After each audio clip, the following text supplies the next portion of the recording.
पिता धर्म, पुत्र धर्म, सैनिक धर्म, शिक्षक धर्म, शिष्य धर्म, ये क्या अलग-अलग धर्म है?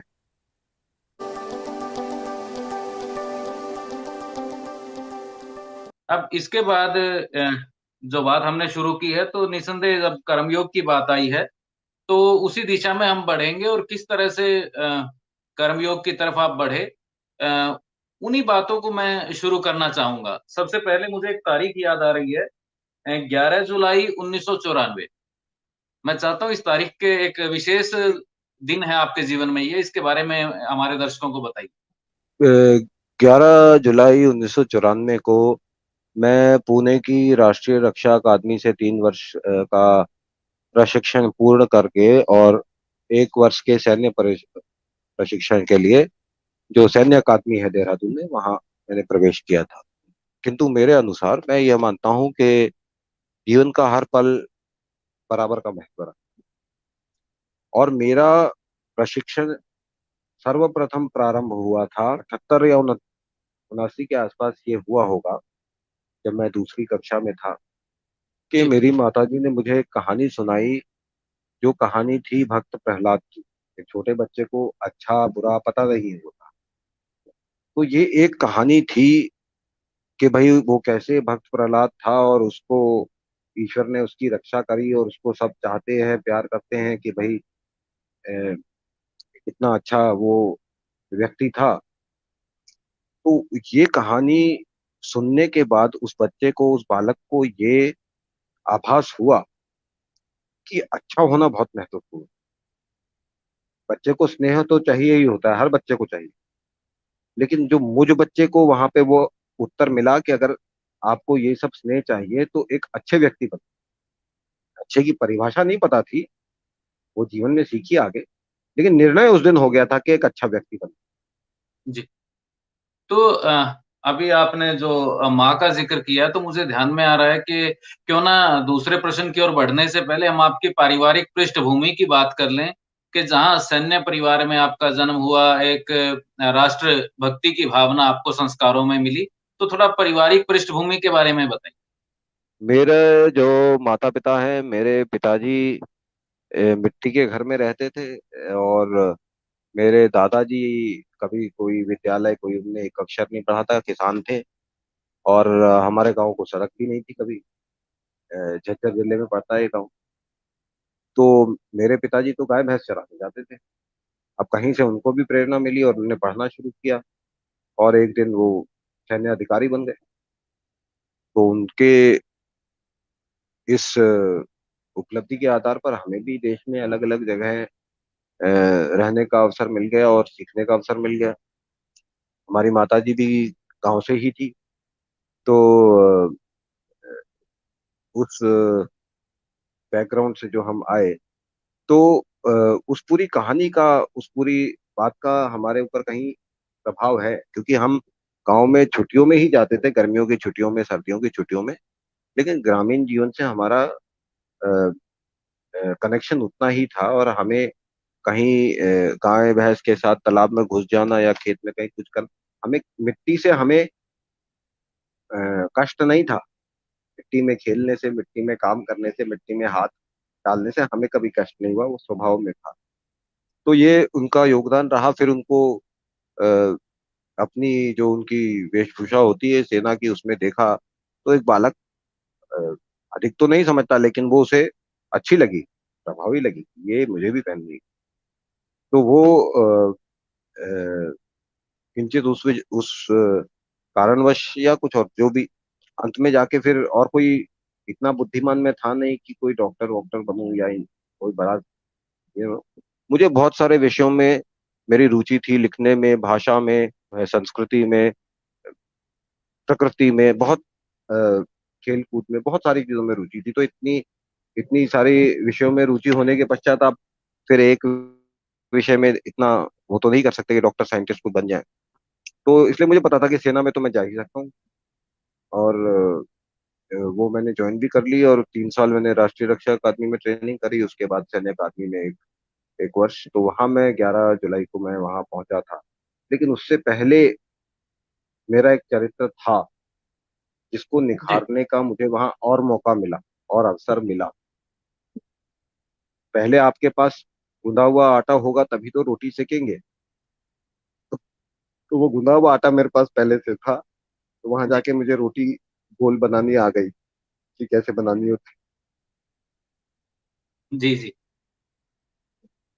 तो इसी दौरान जब 11 जुलाई 94 की हम बात कर रहे हैं, 1994 की बात कर रहे हैं, तो उसी के कुछ समय बाद 29 अप्रैल 1995 ये एक ऐसा दिन आपके जीवन में आया जिसको अगर किसी आम व्यक्ति की हम बात करें या समाज की हम बात करें, किसी भी व्यक्ति के लिए अगर उस दिन की हम बात करें तो वो एक इस दृष्टि से देखा जा सकता था कि भई यार बस इससे बुरा दिन नहीं हो सकता। पर आपने उसकी परिभाषा ही बदल दी। आप उस दिन ने आपके जीवन को पूरा एक अलग तरीके से बदल दिया, अलग दिशा दे दी और आपका जीवन दूसरों के लिए प्रेरणा हो गया। मैं चाहूँगा कि आप 29 अप्रैल 1995 की बात ज़रूर करें, ताकि अच्छे से परिभाषित किया जा सके और इसको समझा जा सके। देखिए, मैं 4 वर्ष मैंने प्रशिक्षण किया। यदि किसी की जो वरिष्ठता होती है, सीनियोरिटी, वो 6 महीने भी कम हो जाए तो वो डिप्रेशन में चला जाता है। तो यहाँ मैं अपनी 4 वर्ष का प्रशिक्षण सब पूर्ण करने के पश्चात एक बाधा दौड़, एक खेल मुकाबला, जो कह लें स्पर्धा आप कह लीजिए, कि जिसमें एक सैन्य खेल है बाधा दौड़, तो जिसमें सैन्य बाधाएं होती हैं। तो उस अपनी टीम का मैं कैप्टन था और प्रैक्टिस करवाई मैंने थी, मतलब काफी समय से प्रैक्टिस की थी उस पे। प्रशिक्षण समाप्त हो चुका था, तो वो तो एक स्पर्धा थी जिसमें मैं भाग ले रहा था, और उसमें भाग नहीं भी लेता तो एक अधिकारी, एक ऑफिसर बन जाता।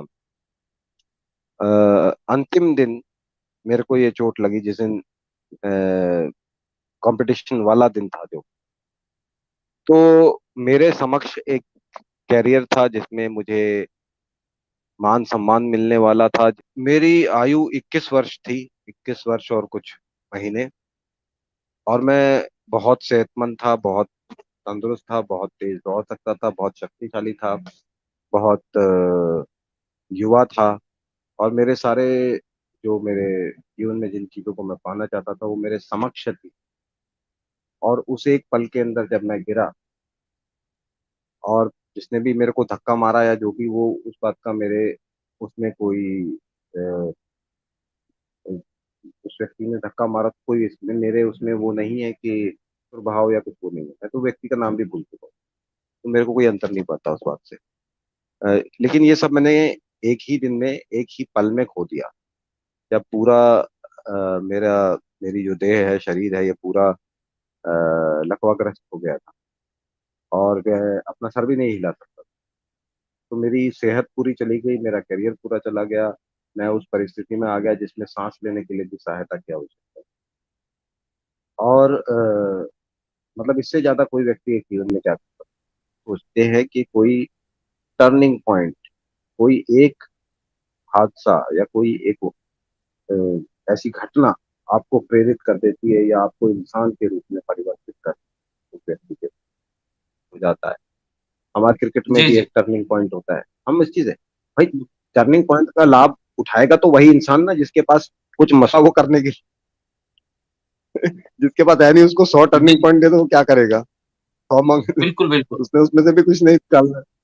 तो इसलिए वो घटना तो है। और दूसरा ये कि मैं एडवेंचर स्पोर्ट्स में था जिसमें खतरा होता है। मैं पैरा कमांडो या स्पेशल फोर्सेस में मैंने ऑप्ट किया था, तो वो खतरा होता है। आर्मी जिसमें खतरा होता है, तो मैं तो खतरे वाली बहुत सारी चीजें कर रहा था, मुझे पता था कहीं लग भी सकती है, लग जाएगी। तो मैं, मेरे लिए उस चीज के प्रति स्वीकार करने की योग्यता ज्यादा थी। जो अपने आप को सुरक्षित रखते हैं, उनके साथ कुछ गलत हो जाता है तो वो उसको नहीं सह पाते। बोलते मैंने तो सारी सुरक्षा रखी फिर भी हो गया, तो उसको भुगतना उसको मुश्किल पड़ता है। लेकिन जो रह रहा है उसके साथ, तो उसको तो पता है, सैनिक को तो पता है वो मारा जा सकता है, तो चोट लग सकती है। तो उस वजह से भी मेरी उसके प्रति स्वीकार्यता भी ज्यादा थी कि भाई हो गया, ठीक है, अब देखते हैं यहाँ से क्या करना। और जीवन में हम अर्जुन को या अभिमन्यु को क्यों जानते यदि महाभारत का युद्ध ही नहीं हुआ होता? यदि वो बालक अभिमन्यु को 8 योद्धा अकेले घेर के नहीं मारते, तो हम उसको जानते ही क्यों?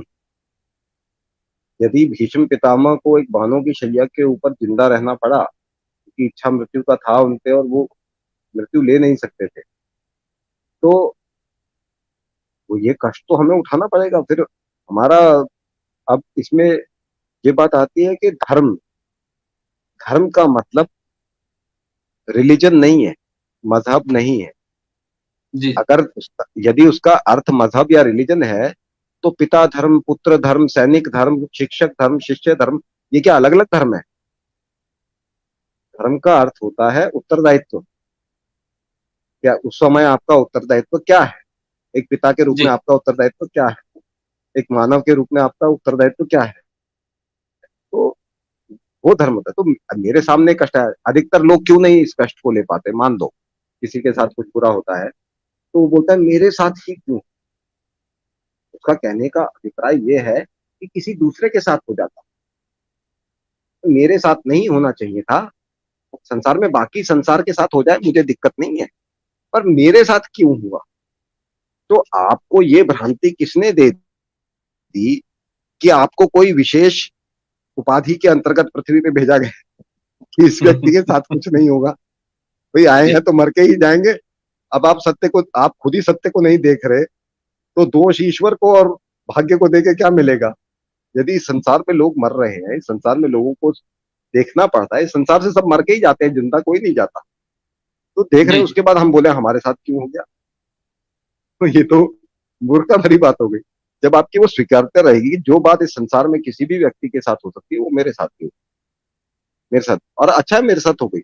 यदि उसकी एक संभावना मात्र थी कि भाई 1000 सैनिक लड़ाई में गए लेकिन मरेगा एक, तो वो एक मैं हुआ, तो और भी अच्छी बात है। कम से कम किसी और का बेटा तो नहीं मरा। मैंने वो कष्ट अपने ऊपर लिया, भाई ठीक है मेरे ऊपर आ गया, अच्छी बात है, किसी और पे आता, मैं क्यों चाहूंगा किसी और पे आए? तो इसलिए मैं उसको नकारात्मक रूप में, दुख के रूप में नहीं देखता। ये मेरा प्रशिक्षण है, मेरा मानसिक मैं देख नहीं सकता, मैं अयोग्य हूँ उसको दुख के, किसी कष्ट के रूप में देख। हाँ, आपको अब पीड़ा तो होगी, पीड़ा अलग चीज है, कष्ट अलग चीज है। तो पीड़ा तो, चोट लगी है तो होगी, लेकिन यदि आप ये बोलने लग गए कि क्यों हो गया, किस लिए हो गया, मेरे साथ ही क्यों हो गया, तो फिर आप व्यथित हो जाएंगे। ठीक है, परेशान हो जाएंगे। तो पीड़ा तो इस जीवन में मिलेगी। पीड़ा, जब आपकी माँ ने आपको जन्म दिया तो कितनी पीड़ा सही थी उनने, क्या आपको उस बात का अनुमान है? तो पीड़ा कोई प्रॉब्लम नहीं है। अगर आपको वो होता है तो वो नहीं कि भाई पीड़ा नहीं होगी, पीड़ा तो होगी। और परिश्रम भी लगेगा, परिश्रम भी अधिक करना पड़ेगा। वही काम जो मैंने पहली बार अपना हाथ हिला के अपना सर खुजाया, ऐसे नाक पे हाथ लेके गया, फिर भी हो रही थी, मैंने ऐसे खुजाया, उसमें मेरे को आधा घंटा लगा। हम्म।